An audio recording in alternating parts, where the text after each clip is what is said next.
Should we start? Good afternoon, everyone. Welcome to the session on farm-level opportunities for reducing post-harvest losses. I am Chirag Bansal, Senior Program Associate, Food Loss and Waste, Food, Land and Water Team, WRI India. To begin the session, may I invite Shweta Lamba, Senior Program Manager, Food, Land and Water, WRI India, to set the context for today's discussion.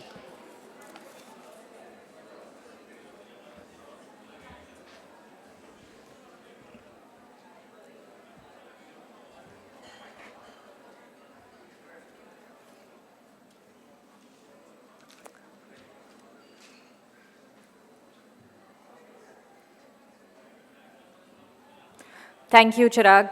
Welcome again to Reset 2026. So this session is particularly focused on the farm level.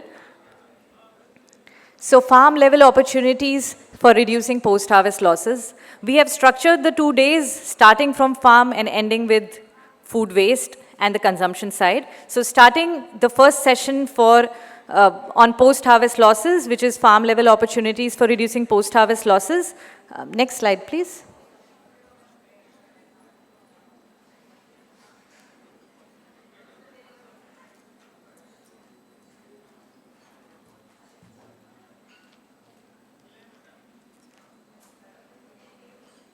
How does it work? It's not working.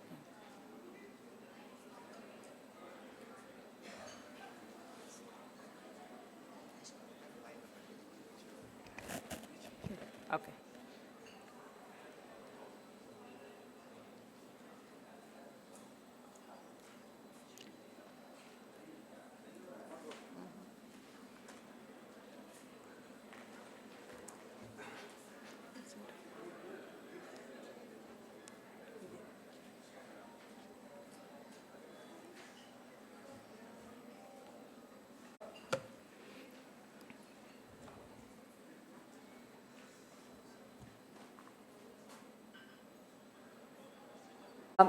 So starting with what's post-harvest losses, I think the first session was to set the context and define what food loss and food waste is. So post-harvest loss, food loss is often used interchangeably.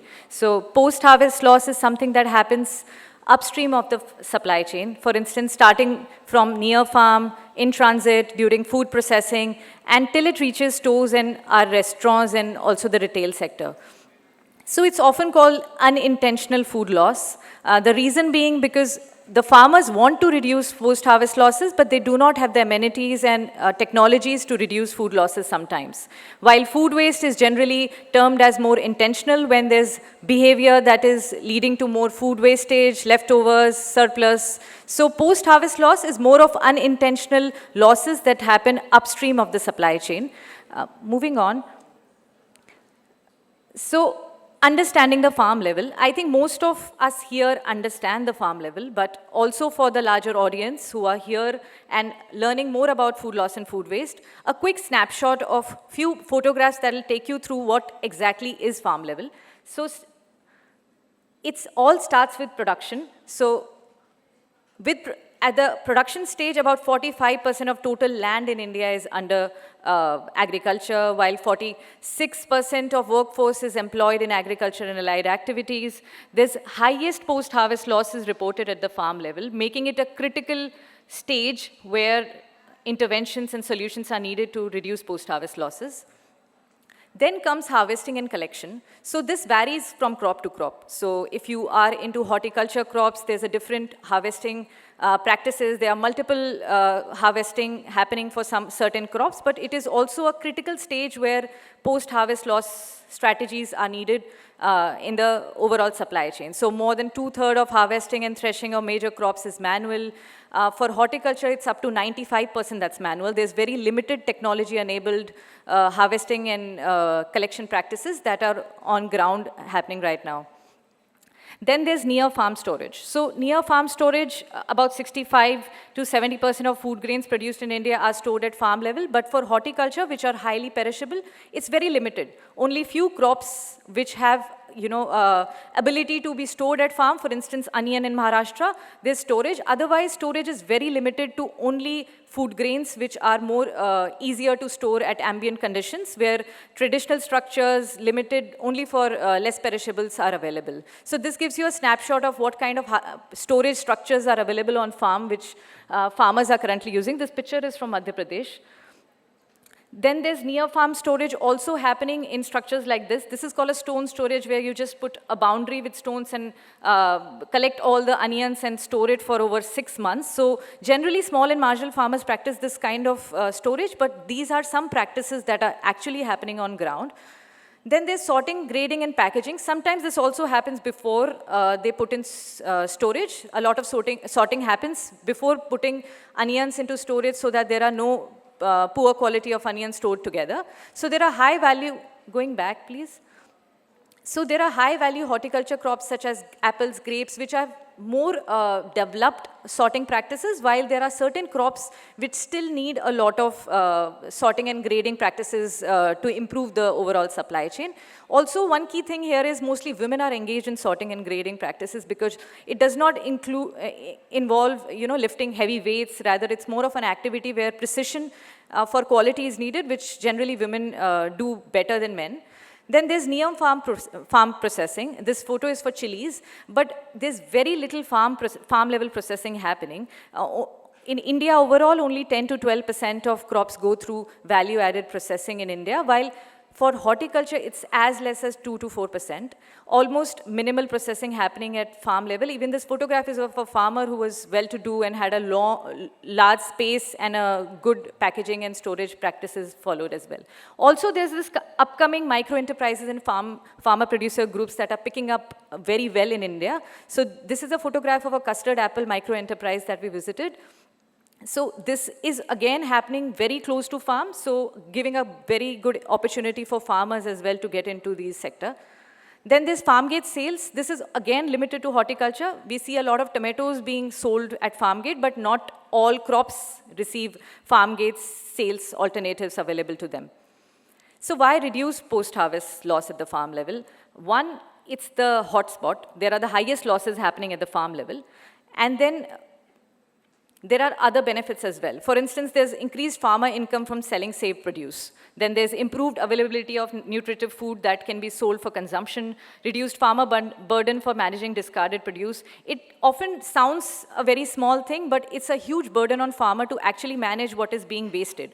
So they have to look for a place for dumping, and that creates emissions from landfills, open dumps. So it's very critical for farmers to actually minimalize the food wastage or losses that are happening on farm.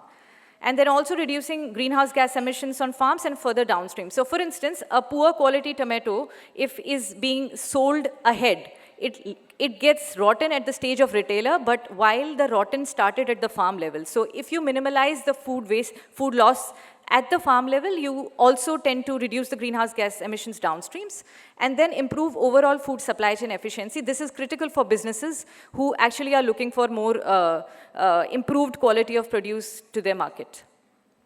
So our work, a very quick snapshot, we have published a lot of research on post-harvest losses. We came up with the overall knowns and unknowns, which gives an overview of food loss and waste. We also had a publication in the T20 where we talked about the strategy of reducing food loss and food waste through Target Measure Act approach. And then we had a working paper that talked about how much losses are happening in tomato and how we can reduce them.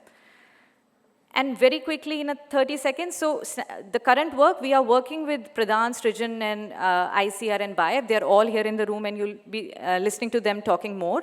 And we are working with them with farmer collectives and farmer groups and farmer producer organization, and making the enabling ecosystem for finance, knowledge, technology, market to reduce post-harvest losses. This is an upcoming work which we have just begun, so we'll maybe hear more about it in the next reset on how well it went. So that's all from me. Thank you. I'll pass it back to Chirag.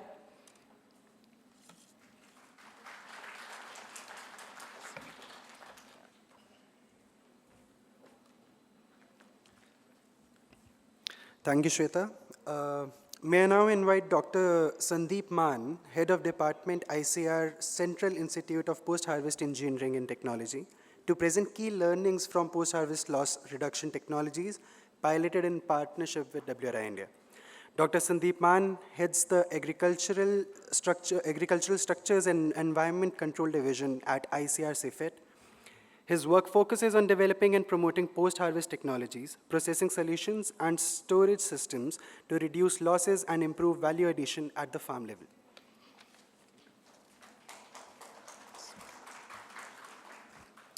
Thank you, Chirag. So, may I have the presentation, please? Good afternoon. Okay, so it is ready. Good. Very good. Thank you.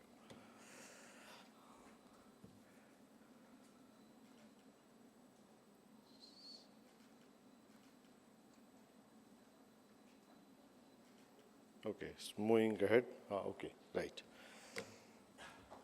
So last year, first of all, I represent ICR CFET, Central Institute of Post-Harvest Engineering, an institute working under ICR and located at Ludhiana. So we work on post-harvest technologies of agriculture produce, not only on milk, but rest every kind of biological material we are working with. So today, I will share my experience, what farmers are doing, what new intervention we made, and what are the learning from it, and how we can scale that. So the losses not only related with the quantitative and qualitative losses or losses in terms of money, but also it affects the environment in terms of CO2 emission and all those things. So NAPCON results have been discussed, and 1.52 lakh crores rupees we are losing, as Madhav told. And earlier the study was conducted by ICR, and then based upon that NAPCON has submitted another report. And we need not to worry that you see in the North America and Europe also the losses are quite high. But here in India, the losses are high and relatively low because we don't bother about the quality. We prefer cheap product, cheap in the sense of quality also. So everything is sellable.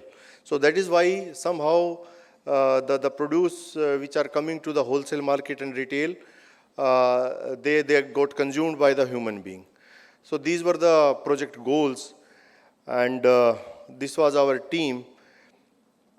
And post-harvest losses are almost 7 to 8% in India as far as onion is concerned, and there is a diversity of approach. The cold storage, different temperature, different conditions lead to different type of losses and different type of challenges. So mainly in the major producing state, these type of structures are available, and the government is promoting these type of structures, and farmers have this type of practice also. So we studied this practice also, whether this is also useful or not. So I will talk about it later. And we focused on some improved structures which we promoted among the farmer. And you see this structure developed by DOGR, our sister institute. And here we found that losses are almost 50%, 54% loss if you compared with the traditional farmer practice. So this is the improved modular onion storage structure. In two level of storage can be made through aeration, and costing about 45,000 for 3-ton capacity. And we selected site last year, and based upon many things, and we put these structures for evaluation, demonstration, and actual feedbacks in Devas and Seor area. And you see the result. The sprouting got reduced from 6.5 to 2.5%, and rotting got reduced from 22 to 5%. So remarkable increase in the quality and the reduction in losses. If I talk about the quality, by using this structure, the quality has been maintained. the pH changes were less, total soluble solid were also maintained, and the pungency was also maintained. So after 4 months of study, the pungency was maintained, and it was not towards the unacceptable limit. So per 3 ton, if I talk about the economics, almost one can earn 4,000 rupees more per 3 ton. So that is sort of economics by saving 500 kg of onion towards the good quality. So we conducted many, training and awareness sort of program, developed some literature in different languages, and after conducting survey, if I talk about the scalability is possible through awareness and giving confidence to the farmer, and farmers are ready, but individual farmers are not ready, but if you club together in terms of FPO, they are ready to take this technology forward. And this is the futuristic model. In the already existing structure, you can enhance the capacity twice, so you can reduce the rent and maintain the quality. So as I told, the 4,000, 5,000 per 3 ton, not per ton, per 3 ton is the more earning. So as far as the scalability is concerned, we can upscale this model with these agencies taking into consideration. So now we are focusing on making it more precise. We designed one IoT system, and we are studying the efficiency of this. And you see, this type of practice, we found that there is no, no loss reduction happening actually. So this system is not scientifically designed and more energy intensive. So we are conducting some fluid dynamics analysis and aeration optimization, structural design optimization. So on those lines we are working with these type of structure, and critically, studying whether the really farmers are doing right thing or not. Because, whatever farmer practice is there, if you give a small intervention in that is readily acceptable and scalable. So thank you very much, WRI, for giving me the opportunity to share our experience. Thank you.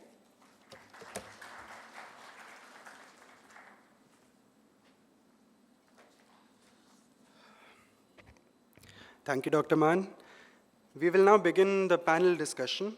May I invite our moderator and panelists to the stage. Our moderator is Sridhar Ishwaran, Independent Director and Advisor. Sridhar has held leadership roles across banking and financial services for over 35 years. His experience in agri-finance has focused on strengthening financing and market access for farmers and FPOs. Joining him on the panel are Prasanna Kumar Khimaria, Chief Executive Officer, Srijan. Prasanna has over 3 decades of experience in designing and implementing rural development programs with expertise in livelihoods, natural resource management, and climate resilience. The next panelist is Dr. Rajshri Joshi, Vice President Programs, BIF Development Research Foundation. Dr. Rajshri has over 30 years of experience in rural development, sustainable livelihoods, climate resilience, and food systems. She leads multi-state development programs in partnership with government agencies, research institutes, and CSR partners. Next panelist is Sibin Verghese, Team Coordinator Pradhan. Sibin has over 15 years of experience working with women-led institutions and farmer producer organizations to strengthen rural livelihoods, value chains, and natural resource management. Our last panelist is Aleen Mukherjee, Director, Farm Sector Access Development Services. Aleen has over 30 years of experience in agricultural value chains and market systems, with expertise in post-harvest management, commodity markets, and strengthening farmer institutions. And I now invite Sridhar Ishwaran to moderate the discussion, please. Thank you. Thanks, Chirag, Shweta, and Dr. Sandeep for giving an overview on this topic. And good afternoon, all. The morning address by Madhav and also the earlier panel, it's coming out very clear. The context has been set on post-harvest loss. But if you look at, we have made remarkable progress in increasing the agriculture production. But there is definitely a significant share of produce or the value which is lost between the farm and the consumer. And if you look at the post-harvest loss, it is no longer, a agriculture issue as such, but also from a earlier discussion, they also spoke about it's a climate issue, it's a nutrition issue, there is a food security which is really at stake. At the same time, how the income at the smallholder farmers is also decreasing. And all this definitely needs a good opportunity for investment in this sector, right? So this panel discussion on this topic, farm level opportunities for reducing post-harvest losses, and how we move. Basically, we are doing a lot of work in the entire value chain, doing pilots and all. So how do we really move from pilots to the systems and process that will work at scale? At the same time, it is also sustainable. So this is what we will be covering in the next 40 minutes. So, esteemed panelists, and this is a question for all of you to start. So, all of you and the entities which you represent, you have done extensive work in the value chain, especially engaging with FPOs, farmer collectives, and smallholder farmers. According to you, and based on your experience, what portion of development capital is currently directed towards post-harvest losses? And what are the changes have you seen in the last 5 years? So it is open to all of you. Might be in 2 minutes if you can just give your views on this. Sibin, you wanted to go first? Yeah, thank you. So, I mean, I have a particular sort of say response to it. I mean, I would say it is too much, but yet so little in a way. To be precise, I can sense that there is sharp need to say stabilize the production and also working on the aspect of say productivity enhancement and all. So that primary focus is there. But in over last decade, I think there are multiple initiatives that has taken care of say in terms of say leading to this footpath of say post-production harvest loss management. Yet, I will precisely look into this. I mean, what I find is that the steady state of this growth of the developmental finance is very lacking. Say, if I go with the example of, say, this PM Sampada, one of the major flagship schemes that rolled out. For initial 3 years, there were, I mean, significant enrollments and also application being sanctioned. Last 2 years, I find dramatic decline in that. So, say in MP's case, when I was rolling it out, 22 cases been, approved till 23, 24. In past 2 years, it is only 2. Same goes with Maharashtra and other states also. In our area, it is very common is PMKSY, this PMFME. In that also, this is very intrinsic towards, say, food processing. Now, in that, when I was looking into, say, average investment or say loan size that these enterprises are taking is around 8 lakh. So what we are investing is that very say bare minimum technological advancement would lead into the solutions in food systems may not suffice in our current reality in the way technology is getting evolved, the way market systems are getting, very paramount. So in that manner, it is very difficult. Similarly, if you see from the point of women, a particular woman is getting seed capital around 34,000 on an average, which is very, nominal for them to even imagine. So in the context they are living in, from there to initiate and go up, very difficult. So that's my limited submission. Yeah. So to answer to your question, Sridhar sir, in our own experience, if I reflect back upon the kind of investment or funding that is coming for post-harvest loss reduction or value chain interventions. I would say ki overall it is definitely increasing. If we say the rural development funding or agriculture development funding, I think 10 to 20% it has increased in last 5 to 6 years. And there are reasons for it. Like one, because I think it is not only focusing on food loss, but I think overall the Vikasit Bharat 2047, the whole objective is food system transformation. People are talking about wealth creation, farmers' prosperity, and also there is growing attention to climate change, circularity, sustainability aspects. Also the nutrition has taken center stage. So I think the food loss, post-harvest, value chain, all of those have implications to this larger kind of issues also. And because of this, I think definitely, even within BIOF's portfolio, we can see there is a shift from productivity, production, moving up the value chain, and increasingly we are working on end-to-end solutions. So I would say ki, there are global pressures, national priorities, as well as farmers themselves are aspiring. It is no more just subsistence or survival, it is the wealth creation, prosperity, and these are the opportunities for wealth creation. So that is why investment is definitely increasing, although as he said, there is a long way to go and much more is required to be done. Thank you, ma'am. Yeah, looking at the shift in policy towards reducing food losses and increase of farmers' income and value addition, we have seen a positive change over the last period of 5 years or so. With establishment of agriculture infra fund in 2020 with an outlay of around 1 lakh crore over a period of 13 years, there has been significant improvement in terms of investment. And then there is a Pradhan Mantri Krishi Sampada Yojana that's also in the practice also.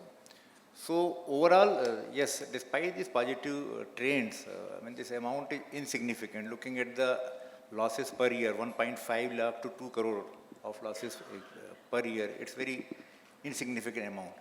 If we talk about in our experience CSR funding, so it's hardly 3 to 4%. So overall, if you look at the investment pattern, it's 80% on production side and 12 to 18% on reducing post-harvest losses. So there is a need to increase this kind of investment also.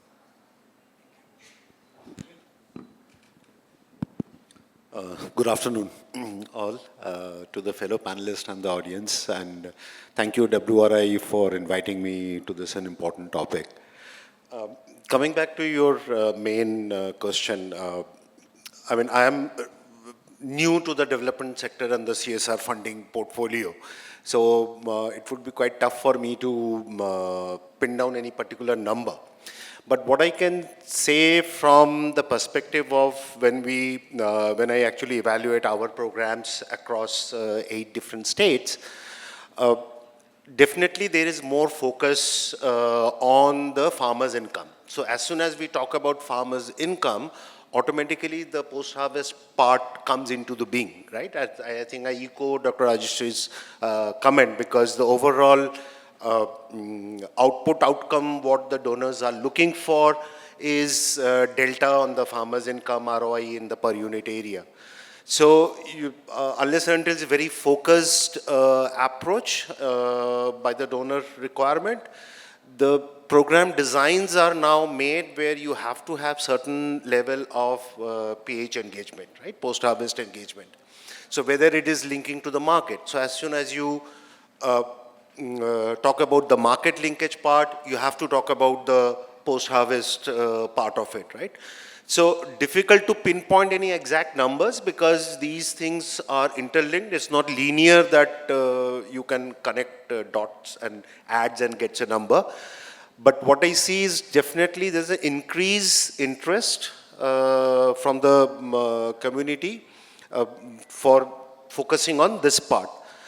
This is from the CSR and the donor funding community. And I think past 30 years, 35 years, there has been humongous amount of push by the government of India in terms of post-harvest funding opportunity. So those schemes are definitely pretty large. Thanks. Yeah, and in addition to that, I think central sector scheme for FPOs, NABARD has this BODF funding, as well as the funders like Walmart and all who are like, and overall government is also putting collectivization. Even so many of our funders are pushing us towards collectivization. So I think there is this scope also for aggregation and processing. So those ecosystems are also playing, and whether, that is the kind of result now.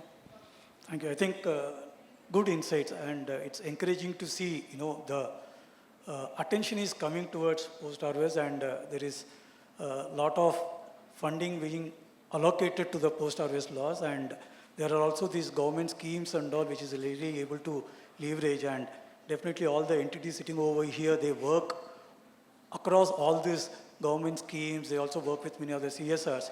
So good to see that things are falling in place, but yes, more needs to be done. And very important is when we are talking of grants, CSRs and all, there is a much more role to be played by them, especially on the post-harvest loss. Moving on, I think I will come to Dr. Rajeshri, to you. I think, Baif, you have done a good work with WRA on post-harvest loss in the state of Maharashtra. So if you can just, talk about the importance of this, how do you measure the post-harvest loss under this study, and what are the key learnings from this work? Yeah, I think it was a kind of very good opportunity for us because, as you know, ours is like large organization working on many issues which are all interconnected. But thanks to WRI, I think the entire focused work on post-harvest losses, and where I think we were not paying 100% attention, although it was covered in various end-to-end programs, it was covered, but because of that partnership, we have been working on some commodities, some regions, and post-harvest quantification, losses quantification. And I think that was very, very revealing.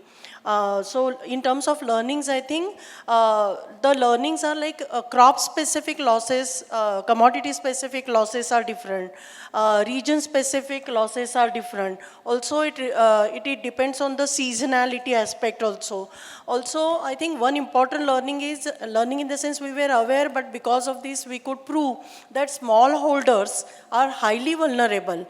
And when the quantification of losses at their level means the income lost, opportunity lost, the entire labor investment lost, and also it has an implication for their overall food security. So it is quite a complex kind of problem that we realize. And one important thing is the losses are not necessarily only at harvesting level. I mean, from harvesting to curing to storage, preservation, transportation, marketing. So we could use that value chain lens, and we could understand that losses are at various stage. So that's also the thing, and I think that will help us prioritize, because investment, as we all discussed, is very less. So we need to prioritize where we need to invest more in order to give direct benefit to these smallholder farmers. And that's one thing. And solutions also, farmers, as we saw, they are doing something as a coping mechanism at their level. Technologies are also there, but most of these technologies are meant for group of farmers or large scale farmers. So the downscaling and also customization to their crops is much needed. So these are some revelation on our part. I will talk about it afterwards, but I think others can also speak. So yeah, it was a very good journey, and now we are integrating that into our food systems approach. Thank you. I will move to Prasanna sir, and Srijan, you have been doing a lot of work in this sector, engaging with the FPOs, farmer collectives. And according to you, convergence is an important thing, right? And when you are talking of partnerships, when you are talking of collaboration with the value chain players and all. So according to you, in the increase in the income of the farmholders, smallholder farmers, and the key stakeholders that needs to work together in this entire, post-harvest, the supply chain, what we are talking about. If we have to achieve that scale, so how could we go about doing this? Looking at the scale of challenge, no single entity can work on this on this topic on isolation. So it will require coordinated action on the entire agriculture value chain. And to this to happen, we would require convergence, collaboration, coordinations with multi-stake partners. To give you an example, we will require partnership and collaboration with central and state governments, line departments like agriculture, horticulture, food processing, and NRLM, rural development also. We will require partnership with ICR Institute like CFET, CIAE, agriculture universities, KVKs. We will require partnership collaboration with FPOs. Then other institutions like NABARD and many technology providers, startups, CSO and CSR, agribusiness company. So it will require a multi-stakeholders partnership. So that is the need of the hour. Second thing is about after 90, I mean, the Save Grain campaign was, launched in 1970 and 2008, it was abandoned in that sense. And much water has flown through the Ganges since then. I think there is need to, again, go for, I will not say Save Grain campaign, because now it's a multi-commodity apart from grains, so vegetables. So there is need to go for this kind of campaign. We read a lot about GAP. There is a lot of emphasis on good agriculture practices, but we hardly come across good harvest practices. Even GSP is part of a GAP. So there is a need to take this away from the GAP and times for going for GSP, good horticulture practices also.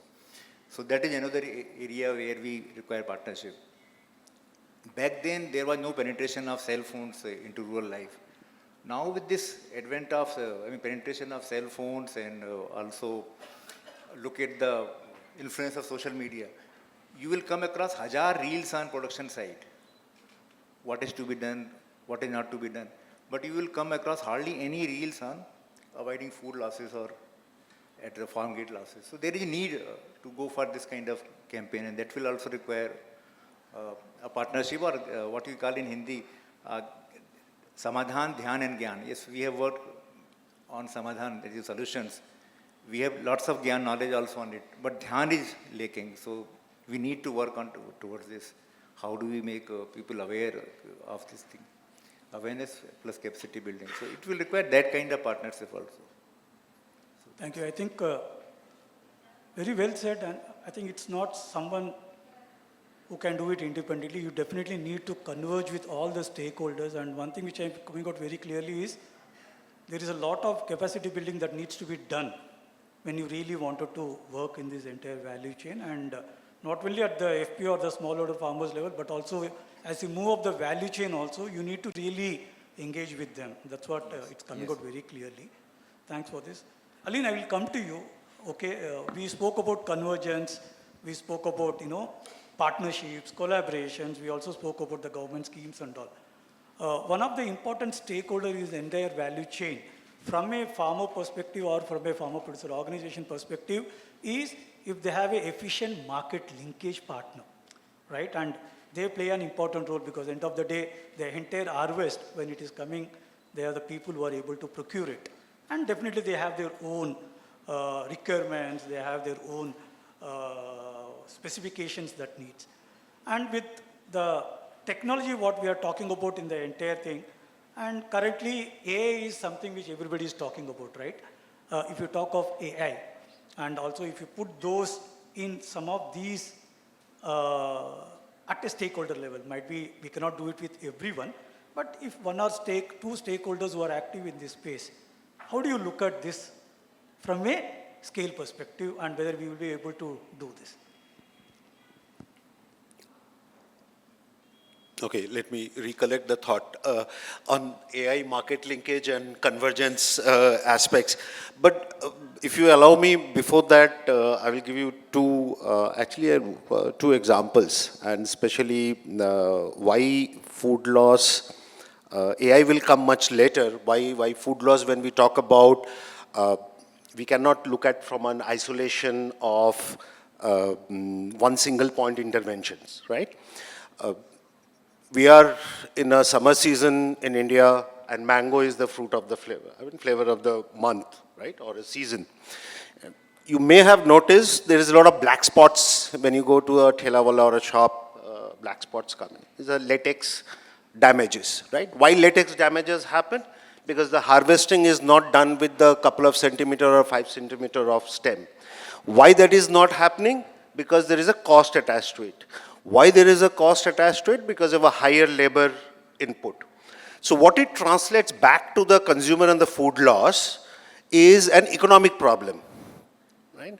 So I think it's very important for us to understand that food loss happens much before than what we can see.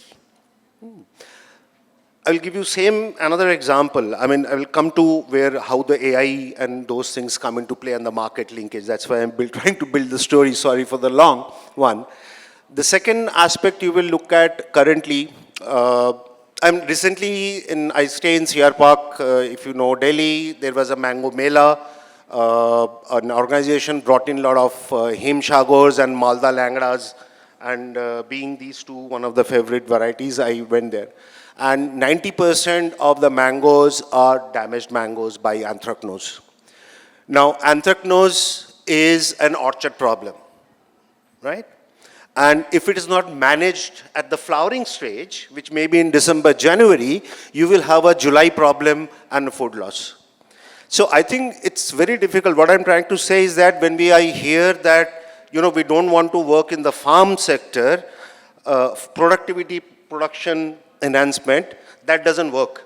The food loss happens much before than it happens after harvesting. So that is one. Now, how come market and AI part can link to this is AI is nothing but an information decision-making matrix which you can use, right? And if the information or the knowledge which has been derived out of the research, so much information which are available through research institutions and the kind of research we saw from CFET, they has to be available at the right time for me as a farmer or a market player to take a decision. Right? So that is where I think AI can definitely help, because AI we should be linked more towards helping you make the decision at the right point in time. The third part is market is definitely not sentimental in nature. Market doesn't care whether it is an FPO or you are, any community-based organization. Market looks for value. The question becomes, are you giving the value at the price which I am going to get? So all these, let's say the mango example, if you look at the export gives the value, so farmers and the channel partners do exactly what needs to be done, right? So I think from a consumer perspective, we also partly have to start demanding. But that brings back to Mr. Taka's explanation, we buy cheap, right? So I think it's a very complex phenomena where things can be a little bit difficult to solve. But one way to look at, it may not be possible for all the crops, but definitely contract farming models, and the niche market. India has shown, when we talk about tomato ketchup and Nestle's and when they started, now McCain's and PepsiCo's of the world, so it can be done. So that means the market has to come into the play in terms of contract farming model, and that will definitely, because it's an economic and the risk factor which is involved. So that is where market has to play a tremendous amount of role in terms of making sure the losses which happens pre-harvest, post-harvest. So I think contract farming is something which needs to be more pushed towards. Just to add to that point, I think Prasanna ji spoke about startups and you asked about AI. So I feel ki such science and technology based tool needs to be embraced, and I think we are working with some of the engineering colleges, and like for example we are working on onions.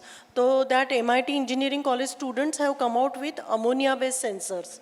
So just we are working on design aspect. I think sir, ICR sir showed us various design kind of ideas also. But I think such type of IoT AI tools, it can detect the ammonia release, and that can be low cost also. It can help us speed and scale also that type of application.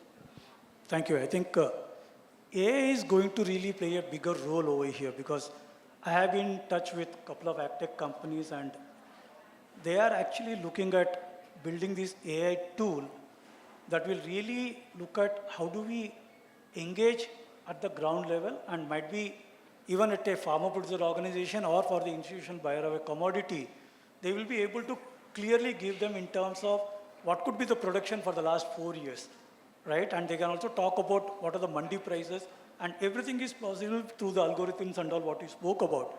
And this is what is going to be the game changer future if you talk about. AI definitely will be one important aspect which today it is more driven from the institutional buyer, but over a period of time, this will also be active at the farmer producer organizations or some of the value chain players, including a processor and all, that can really be upgraded. So I will come to you, Sibin. Given that, in India, 85% of the farmers are smallholder farmers and with less than 2 hectares of land, and also your role in engaging with these FPOs and self-help groups, okay? And what are the improvements you have seen on post-harvest management and making these solutions more accessible, especially for women? Because a lot of activities up to 60% is carried out by women on the ground, right? So have you seen any progress, any change over there? So in that way, there are many green shoots that, we witness on ground over the period of time.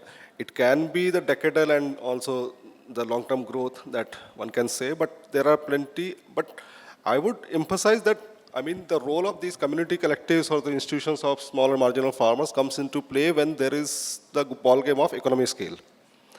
So when the market system evolves from the notion of, say, having the economy scale, then they look into that in isolation working with farmers may not function. And when the larger populations of smaller marginal farmers, then you require to have them collectivize. So that is the urge of market system. At the same time, it is the same sort of urge now from the side of production system, which was not there, I think, in the earlier times. Production system used to work in very silos that, okay, we are cultivating this sort of crops or commodities, then we are keep on doing that because we are habitual to it.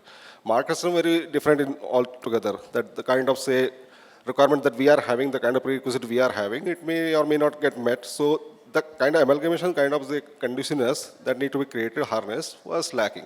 Now with more of the exposures and kind of, say, the intuitiveness that got created, it is now getting bridged. So in that way, the market-oriented production systems are, I think, the basic foundation over which these producer institutions are able to work. And if I remember, 10 years, 15 years back, we used to say that market demand this, your area is very contextualized for growing this sort of commodity, go for it. It is very difficult to convince these farmer collectives or the farmers. But with the collective agency, they can at least take care of, say, 1,000 farmer, 1,500 farmers, they at least take that risk in that way that, okay, we can tilt our production system to some extent, if not too large. That is one part. Second part I find on the part of traceability. In these remote pockets, in those areas where these farmers used to cultivate, now in this modern age, the kind of consumer mindset is to trace every aspect of, say, production system to the stage where consumer is consuming that good. So now there is a whole lot of improvement has been shown because of this, say, farmer or producer organizations or, say, these producer groups or cooperatives, all those there. So everyone can rely upon that what is being produced, how it is being produced, how it is being taken care of, at what juncture, what sort of, say, intervention being taking place. So greater level of, say, assurance being vested at the end of the consumer. So that is another area over which I think these institutions are able to play instrumental role. Third, I will find is that about the risk mitigation and also to an extent the resource management. Partially, I would say human resource management is still an area of concern in my opinion, but in terms of, say, finances or, say, capital and at the level of, say, rest of things, I think they are able to smoothly navigate and do better. Say the level of, say, investment they used to contemplate while going into the first order value chain. And now we find they are able to manage it by 1/4 or 1/5 of investment over that space. So those sort of efficiencies been came, some natural solutions, the localized solution being evolved. So that is there. And with this level of, say, commitment, I think there is whole lot of, say, agency being enhanced from the side of, say, capacity building also, that you are also highlighting. So, say, it is very difficult to imagine that in a value chain system, these women and these small marginal farmers get inducted and they automatically start performing their roles. And it is heavily unprecedented to happen, and never I found it happened. It is very gradual and very, I would say, very systematic kind of growth charter that we need to follow when we are looking into that. If that has been followed, then it would say, when we worked on maize commodity subsector, I mean, initial 3 or 4 years, we only targeted on, say, going into the market traction building in terms of commodity and the variety. And if you are going for feed, then you have to go for some sort of different sort of, say, methods. So the kind of capacities these farmer collectives assure or say have to cultivate within themselves is very different, comparison to if you are going for, say, now, if you are going for, say, ethanol and all. So this change has to adapt it from the capacity point of view. That will come with the skill and the kind of knowledge that these producer collectives gain. And then eventually now in these days, I will find that the information, earlier it was the case of access to information, now it is the case of, say, having the accurate information in your kitty to process it out and make use of it, which is very vital. So this collective agency plays a vital role in that. I mean, multiple information from multiple areas coming to them. I mean, how to process it out and make the best use of it for themselves. I mean, facilitate the ground. Otherwise, it would have been very, I mean, say, docile kind of situation down the line. So eventually, all this leads to the situation of, say, what in Pradhan we says that the kind of amalgamation of, say, Sarkar, Samaj and Bajar all together. So all coming in asymmetry to working with this collective sense of agency, and that is leading to the change in the system. That's it. Thank you. I think a follow-up question to Mr. Prasanna. You also work with a lot of women farmers. How has been your experience, adoption of these solution services, and is it accessible to them? If you can just share some thoughts on this. Post-harvest losses, cut technologies, the solutions what we are doing. From an adoption point of view, are they forthcoming? Are they using it? How they look at it? Yes, I mean, we are, in my personal experience, what change, I mean, we are observing on the field, and that too in the life of small and marginal farmers. Earlier, there used to be a skilled laborers available for harvesting. I mean, we used to, people from Bihar, they used to migrate to Punjab during the time of harvesting and to other areas of MP and other. Now that particular skilled labor are not there. There used to be a passing of generation knowledge in the farmer's family, but now the younger lot, they are going away from the farming. They are not going to down to study about how to improve the farm incomes. So there are new set of people who don't have a skill at harvesting also. Number one. Number two, earlier we used to see losses for small and marginal farmers during the time of drying, at the time of threshing, but now we are seeing losses right at the time of harvesting. Those losses increase. We don't have data, but that's what we have observed in the field. So there is a, what do you say, there is a hunger to adopt the technology, adopt the, I mean, new skills also. So that is there, yes. But how do we go about it? That's the case. Thank you. I think that's well said. I will just touch upon the, one of the important lever in this entire thing is the finance, right? And if you look at, irrespective of whatever the technology laws and all we are talking about, but access to finance in a timely manner is an important dimension, right? So if you look at the way currently, if everybody is looking at a product, a bank or an institution, but nobody is looking at from a cash flow projections that is needed during an input or an output. So that is when the farmer wants the finance, right? So that's where, working capital is an important thing that is needed. So if that is made available, a farmer doesn't have to sell it distantly because immediately on harvest, the farmer is selling, because it is not because he anticipates the price will go down or what, but definitely he doesn't have enough capital and he has to repay. So that's the reason if we have finance as an enabler, not only at the farmer level, which we are talking about, for his harvest, but if there is a clear product from a institutions where a farmer has been given a working capital, today he's got access only to the Kisan credit card and all, but that is not sufficient. That is getting used for multiple other activities. But if you are able to give him for a particular activity, which is say on harvest, how can he manage the finances, if there is a loan available, if there is a working capital available, he doesn't have to do a distressed sale, right? So he can always sell what is needed, rest he can keep it under storage so that, he can sell it at a later date. So it's a very efficient way of, managing his entire inventory. So if you move up the value chain, again, we are having challenges if there are enough storages available. When we are talking of horticulture, we have whether the perishable commodities, are there storages, cold storages, warehouses are available. Again, there is a huge opportunity for financial institutions to focus in that area, right? So that, enough infrastructure setups can be done. There could be a efficient term loan that can be looked at it, which can help them. So these are all some of the things that is, finance is an important dimension. Very important is whether is it available, number one, whether they are able to access, number two, and third is affordable. Why affordable? Because today we are not able to look at can we lend a farmer at a 10 to 11%. Very few, right? NBFCs definitely can't be able to lend at a very cheaper rate because their own cost of capital is much on the higher side. So is there an opportunity, can we look at a blended finance? What is a blended finance? It's a combination of, can you look at some grants, can you look at some impact capital? The earlier session also spoke about capital being an important dimension over here. Can we have access to impact capital? Can we have access to some of the structures, guarantees, FLDGs that will really give comfort not only to the banks and the financial institutions, but also at the farmer level with these blended finance instruments, can the rate of interest can come down, which is really a good sustainable way of doing this. So taking this finance as an important dimension, it's anyone can answer this. Having worked with farmer producer organizations, and we know very clearly, though these are promoted by a CBBO or a large NGO, but over a period of time, these are farmer owned, farmer controlled, farmer operated, right? The board of directors are also farmers.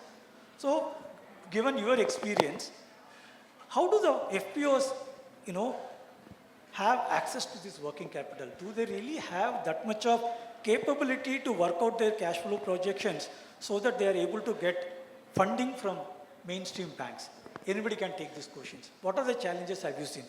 So I would like to respond. Like what we have observed is, yeah, finance is one aspect definitely, but I feel there are gaps in terms of awareness, in terms of capacities of farmers also. So they are not completely aware how to quantify, say, the losses, or what are the technology solutions that are available.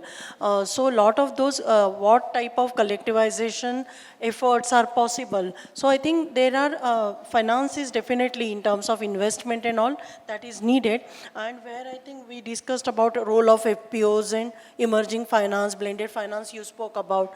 But I feel there are larger issues related to food losses in this form also. So that needs attention, and from finance point of view also. And then I think today morning session also we discussed about GHG emission and losses, and the carbon emission possibilities and how to make it circular and those type of thing.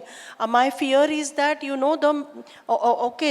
that will help you attract the carbon finance or carbon credits, but I think the real issue is income and livelihood of farmers, which is linked to food losses. And it is also food security, that is a real issue. And we should not only talk about GHG emissions, is what I feel. That can be one aspect of it, but what narratives we use while talking about these issues for India, where majority are still agrarian, majority are still smallholder, and majority are dealing into different commodities where losses are tremendous. So I feel that is the kind of attention that is I will urge to focus. Thank you. Anyone else? I have a very different view. FPO getting into this business of marketing, collective marketing of grains, it's very dicey, very risky. The margin is 2.2 to 3%.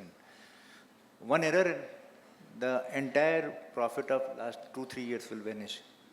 The margin is very thin. What is required if we want to move away from 370 million ton production to what we are targeting about 450 million ton for next decade? We need to have a integrated, decentralized post-harvesting, post-harvest management and value addition hubs. That is the need of the hour. Even when the FPO, if the big companies are there like Parle or ITC or Lever, then they go for the quality control. Otherwise, if they put the mandi, the person will come and dip the fingers there or eat a piece of 2-3 pieces of grain, and that's what the moisture content is all about. They will never use moisture meter. So penetration with small technology, creation of these kind of cluster hubs will help a lot. Apart from the financing. Financing alone is not a solution. You need to have entire, as I told earlier, you need to have an entire system working towards agriculture value chain. And that too decentralized system, where the Dr. Sandeep shared, a small innovation can be replicated there, tried there. And they don't require much investment. I mean, 25,000, 55,000, 1 lakh is not hardly a kind of investment, not a huge investment. But you need to have a cluster kind of approach, some hubs, decentralized hubs. Thank you. This is very good. Aline, before I Yeah. get to... Of course, finance is definitely a very important part, which greases the whole wheel. But I think it's important to understand that we keep on talking about distress sell. Kisan kar de raha hai distress sell, he has to store, then he gets a loan against that and then runs it. But nobody talks about that if he stores it for 3 months, what happens if the prices drop? Where will he go? So I think it needs cash flow aspect which we have mentioned. So I will add couple of layers onto that, and that also brings me my earlier this thing I was doing contract farming in Africa, so I used to get some advance money, and I was churning that, and then the poultry industry works on similar mode. The seed production industry works to a large extent in that mode. So I think we need to have those models, see how it can plow back into the value chains where these models can work more. It may not be suitable for all the models, right? The second part is that on the working capital part, yes, working capital is required. But if something happens, let's say sudden rains comes in now, and the crop gets lost and working capital, you have taken the loan, you do not have the repayment capacity, what happens then? So that is where I think the risk management part as a bundle needs to be built into the system, right? So for example, in case of an export orders, you would have an Exim Bank insurance tagged in, right? But crop loan used to be there earlier, but now now it has become voluntary. But I think some mechanism, the financials players would be able to come up with a better solutions and the model. So it has to be built in those aspects. Some commodities may be on the derivative sides, risk management, because I used to promote FPOs to be part of the derivatives market from the risk management point of view. The third aspect is also looking at the viability gap fundings. If some FPOs are working on those lines, so how do you build in this? So I think these, whether it's Napkisans of the world and other things, and Samunnatis of the world needs to come out with these models and test it out. A universal model in all, if working in Illuru, it might work, it may not work in Himachal apple belt. So I think it needs to be, that customization aspect needs to be brought in. So it's not about financing, the protecting the finance. I think these two needs to come together. Thanks, Ali. I think you want to wanted to say? Yeah, just to add on two things. I mean, one is from the side of financiers. I mean, because in Pradhan we work with, I mean, the sophisticated commodities like poultry also, or say sericulture. At the same time, we work with the commodities like agriculture commodities also. So the variation, I mean, from the financer point of view, should have a varied kind of perspective for, say, segregated sections of commodity in agriculture, agri trade and non-agri trade. One. Second is that, I mean, there is still, I think, the kind of psyche these producer organizations get cultivated in initial 3 years, that incubation phase we say, when we are safeguarding them, incubation phase is too long. Till the time that credit is getting infused in the system, they come into a different sort of groove. So then it is very challenging for them to assimilate a new kind of fashion, new kind of culture into the system. So it would be good to, I mean, kind of SHG modeling that we have done in earlier trends. So taking inspiration from that, we can look into cutting that period of, say, financing credit into FPOs at the early stage. That could be done much better. Thank you. I think it's coming out very clear, finance is an important lever, and definitely banks and NBFCs have to look at in terms of how do we structure and make it more accessible to the entire value chain. And very important is, don't look at the collateral and all, because it's very tough for you to do, but look at more from a cash flow that will be coming out during the crop cycle, and whether that will be easy for you to look at the analysis and farmer will be able to repay the loan. So definitely, and technology are one of the enablers, and a lot of investments that needs to be done on cold storages and other things that also needs, many of the traders, aggregators would like to avail finance. There is a lot that can be done when it comes to finance. Thanks for this, and I think we will come to the last round where I will come, Sibin, for you. This is, what is one opportunity in post-harvest management that farmer collectives are not fully leveraging on? So if you can just. So, I mean, one is that the opportunity, also the need of the hour is that, I mean, getting into at least to primary processing by these. So, I mean, still, this is the kind of, say, very sophisticated kind of act that been, I mean, conceived by these producer institutions. And eventually, because if your circular value chain doesn't get developed, then it is very difficult for these, say, producer entities to sustain in long run. So I would, I mean, emphasize upon that one part. And second is that we need to look for terminal markets.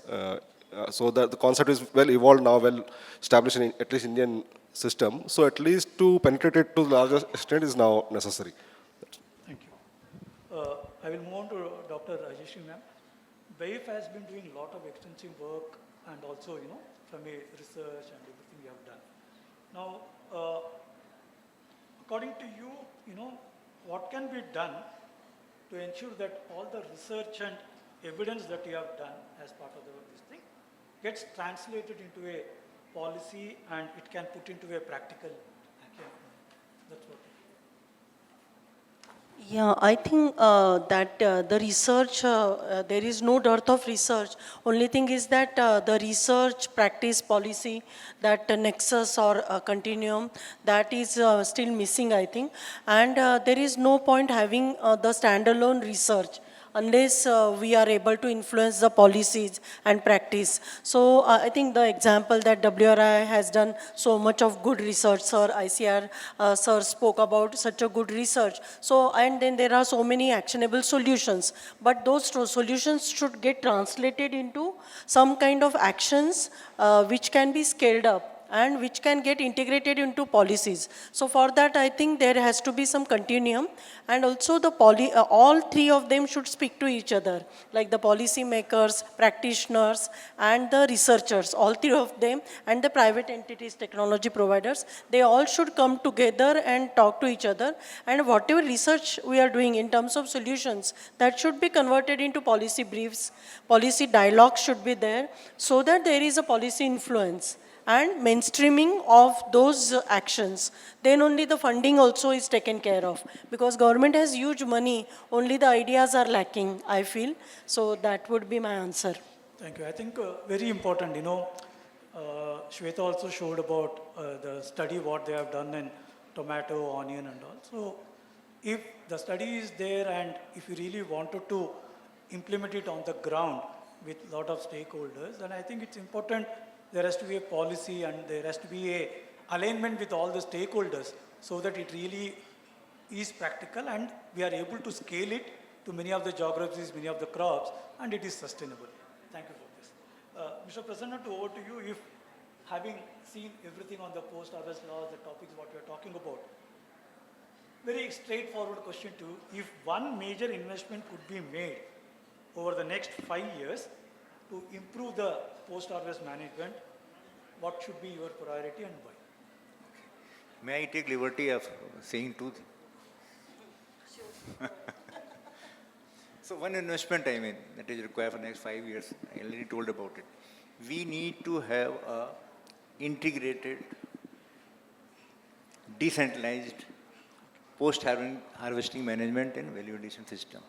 We need to have this kind of hub near the production centers, not at the centralized place, where farmers can go for drying, threshing, grading, some value addition, and storage. That's the one. And second is about building capacity of the farmers. Sometimes we have seen when we approach funders, so they say, okay, we will give you money for infra, but what about capacity building? They say, no. Farmer knows. They take it for granted that farmer ko to pata hi hai. So why do you need additional funds for capacity building of the farmer? But it is required. Now the farming is done by those, harvesting is done by those who have not been traditional into this business. So that is, capacity building is very much required. So these two areas will require. So DRE solutions, centralized, and also you have more investment on capacity building is a continuous process, Yes, not yes. a one-time. After Save Grain campaign, we haven't came across any kind of campaign from Government of India or anywhere. Thank you. And that too, it was launched in, I think, 1970 and 2008 it was abandoned. Thank you. Aline, for you, you have been in the market linkage space, you have been engaging with many of the large institutional buyer of commodities. So definitely we are seeing challenges at the farmer level. So according to you, what is the shift that you are looking at? Saying if this can be efficiently done, the market linkage activity, today we are really still finding it as a challenge, right? So according to you, what shift that you are looking at, wherein this can be an efficient process, which will help the smallholder farmers also? First of all, I agree with your decentralized this thing. So this is something which I also keep on proposing. I think more and more market needs to connect with the farming community from a contract farming point of view to be part of that value chain. In India, it's reasonably tough for them. I also understand from their perspective because we are scattered smallholders, so they don't do much. But I think if the market starts looking at not treat them as only as a producer, but a partner in the chain, then I think a lot of things can definitely be improved. Okay, I think so. You're looking at, they should be more looked at as a partners. FPO should be looked at as partners. Absolutely. So just to add, you have to be part of the risk journey. Not only take the last mile out, keep production le liya humne, and then you are on your own. So if you're partner, then you're part of the risk journey from the production till the plate. Thank you. I think I'd like to thank all of you for this wonderful session. A lot of insights. And before we do the conclusion, I open the floor for Q&A. If you have any questions, please raise your hands. Tell us from where you are, your name, and also whom you wanted to direct the question. Yeah. Thank you so much, the esteemed panel. All your inputs were really valuable to us. I'm Yamini Verma. I'm from Shrishti Waste Management Services, Indore. And I am a waste management professional, not exactly from an agri background. My question is to Mr. Prasanna. So I quite agree with the two suggestions that you have made here, the decentralized system and also the capacity building of the farmers. Sir, while listening to you, I had a thought in my mind. I was thinking maybe these warehouses and, the APMCs could act as, what sir was also saying, the partners in the value chain. And maybe at these centers, we could propose such interventions wherein you can have a storage system, all these innovative methods of storing grains and foods rather than storing them the traditional way? And what do you think will be more effective, doing it at the APMC so that you can prevent food loss there as well? And we've also observed during our various projects that what small vendors do is they leave their produce there itself because they do not want to carry them back to their villages or wherever they are bringing their produce from. So at these APMCs, if you can have certain interventions, have funding, made available to, maybe they can rent a small space or a small storage unit there. So what do you suggest will be a better solution? See, Thank you. we work with small farmers and they do not require that much of longer duration of storage. That's one point. Their requirement is very limited. About just 15 to 20 days of windows are there. They have to sell it and bring the cash back to their home. So they don't require, but they require at the village level. So that's why I'm saying at cluster level we need to have some facilities, not a big warehouse. Warehouses have got limited capacity and they are far away from the production centers also. So small farmers requires less space for a less amount of time. Number one. Number two, to have this happen also, we look at, I already told you, the audience also, we need to look at the entire value chain system also. ENAM 2.0 must get into, result into a better price discovery system. That is very much also required. So, warehouse is required, but what I am saying, we need to have small hubs near the, at the cluster level. That is the need of the hour. Thank you. Thanks. One more last question, if anyone has. I think there is no more question. Okay, thanks for this. Just to summarize, I think it's coming out very clearly from the discussion, all stakeholders have equal responsibility part of this alignment, so that how do we work together so that the post-harvest loss is really taken care of.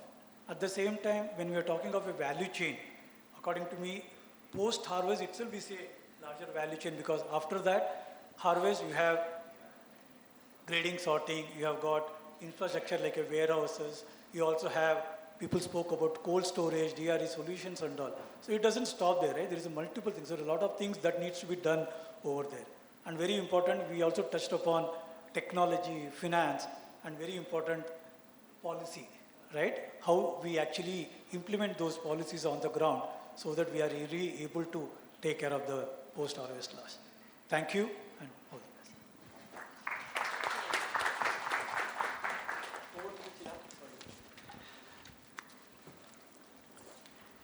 Thank you, Sridhar. Thank you to all of our panelists for sharing our insights. We would like to present a token of appreciation to our speakers, followed by a group photograph. Dr. Mann, Shweta, please, you also please join the stage over here.